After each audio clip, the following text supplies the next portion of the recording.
Ce dialogue qui commence aujourd'hui entre nous, vous, Françaises et Français, qui cherchez en conscience où se trouve le devoir, qui vous interrogez sur ce qu'il convient de faire pour la France le 5 décembre prochain, et moi, candidat unique de la gauche à la présidence de la République, qui vous demande de m'écouter et de comprendre pourquoi je fais appel à vous.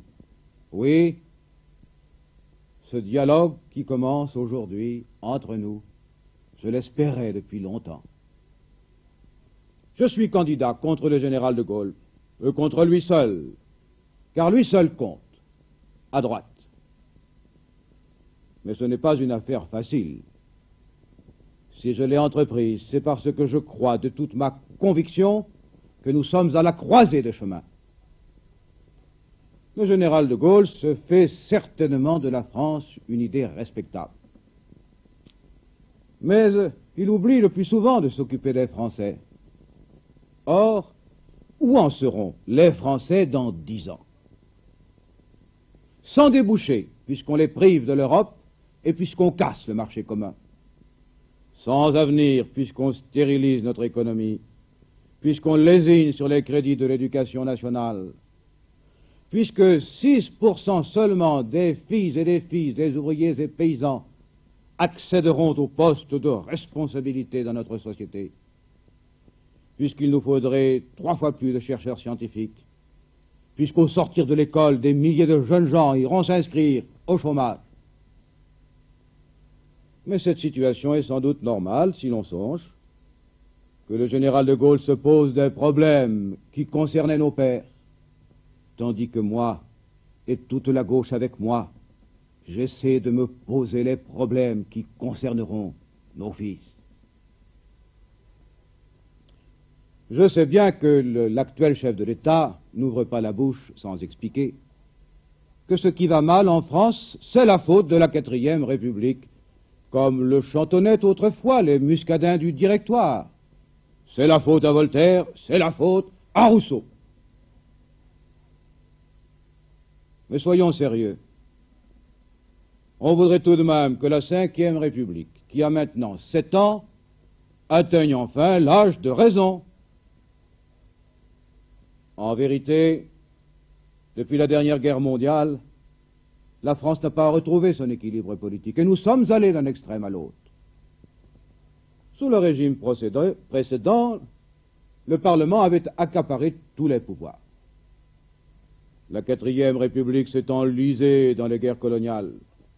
Elle a fini dans l'anarchie. Et personne ne la regrette. La 5e République, elle, c'est un régime propriété personnelle du général de Gaulle. Est-ce tellement mieux?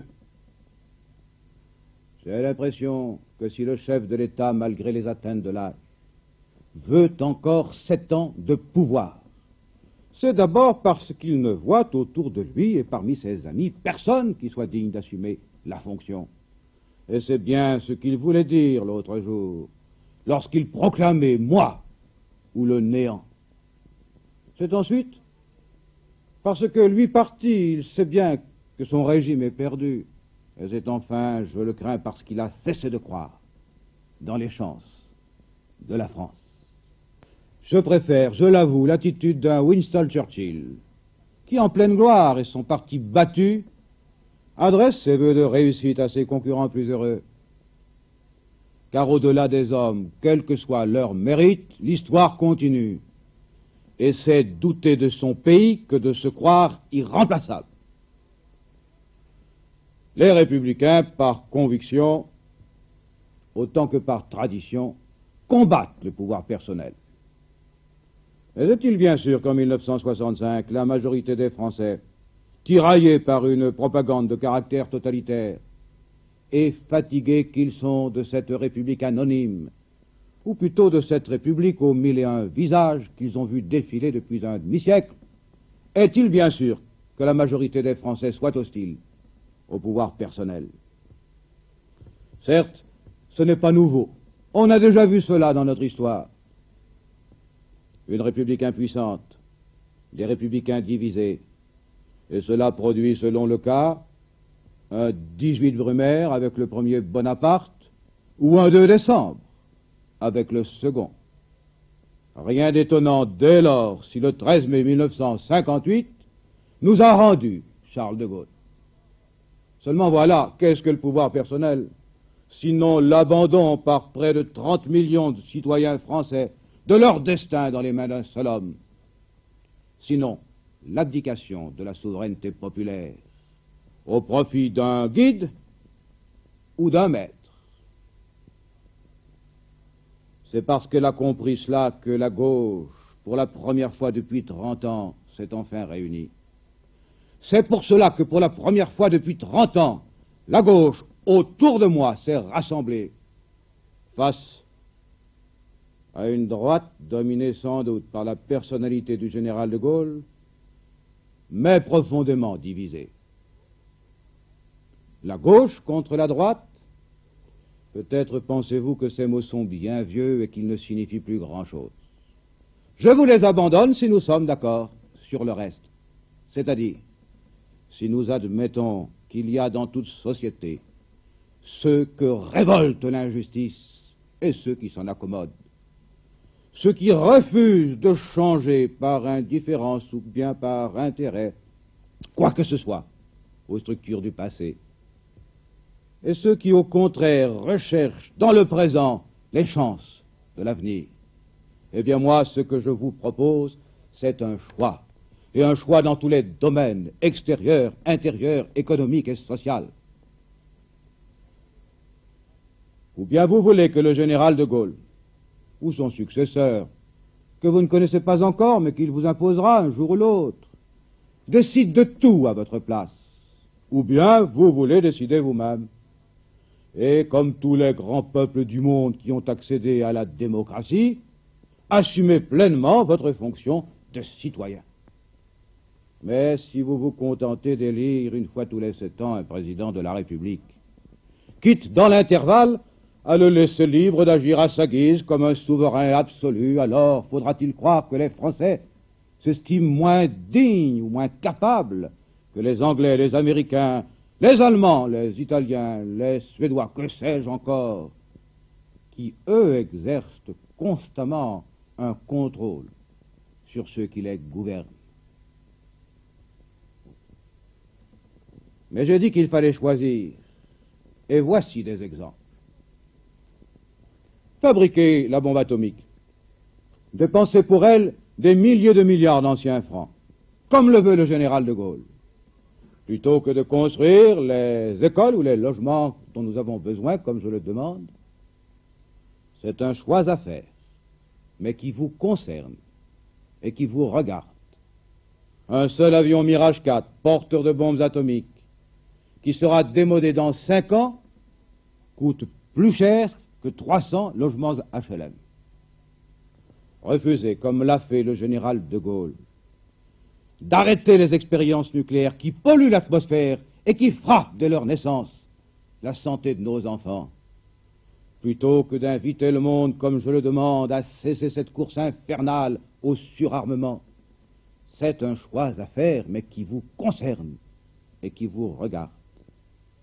S'enfermer, comme le général de Gaulle, dans un nationalisme étroit, assorti d'un jeu compliqué de coalitions et d'alliances changeantes, qui ont déjà précipité les peuples au XIXe comme au XXe siècle dans les pires catastrophes.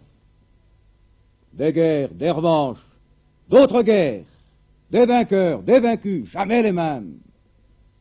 Et pendant ce temps, l'Europe ruinée et les peuples pantelants. Plutôt que d'essayer, comme je le fais, de bâtir une Europe saine, solide, unie, ou que de renforcer l'arbitrage international, c'est un choix à faire, mais qui vous concerne et qui vous regarde. Imposer un plan dit de stabilisation, qui bloque les salaires sans freiner les prix, qui entretient un volant de chômage, qui stoppe l'essor de notre industrie, comme le fait le gouvernement de M. Pompidou, plutôt que d'adopter un plan d'expansion continue qui assure le plein emploi, qui crée de nouvelles richesses, qui dirige les investissements productifs et qui fait confiance aux Français dans leur capacité de travail et de production, comme je le demande. C'est un choix à faire, mais qui vous concerne et qui vous regarde. Le taux des investissements productifs en France entre 1961 et 1964, 0%. L'Allemagne, 16%. Lequel des deux pays, dans 10 ans, sera le plus jeune et le plus riche? Acceptez que le revenu global de notre agriculture baisse de 3% chaque année, que le quart des salariés français perçoivent moins de 55 000 anciens francs par mois, qu'on discute à perte de vue sur la misérable allocation des personnes âgées, comme le fait le gouvernement de M. Pompidou, plutôt que de se battre pour la justice sociale, comme je le fais avec toute la gauche. C'est un choix à faire, mais qui vous concerne et qui vous regarde. Acceptez qu'on ne construise que 400 000 logements par an, quand il en faudrait 500 000, et qu'en même temps on laisse des fortunes scandaleuses s'édifier sur la spéculation foncière, comme le fait le gouvernement de M. Pompidou, plutôt que de donner au gouvernement et aux communes le moyen de mettre un terme à cette situation. C'est enfin un choix à faire qui vous concerne et qui vous regarde. Hier, c'était la République des députés. Aujourd'hui, c'est la République d'un seul homme. Demain, il faut bâtir la République des citoyens. Et c'est pour cela que je vous disais tout à l'heure que selon le choix qu'on fait, c'est la droite ou c'est la gauche. Et les objectifs essentiels de la gauche, c'est de rechercher dans la société les moyens de fonder le bien-être et le bonheur de l'homme. Cet objectif impose une politique extérieure qui soit au service de la paix, impose une politique intérieure qui soit au service de la justice. Mais je n'aperçois ni l'une ni l'autre au bout de la route que nous désigne le général de Gaulle.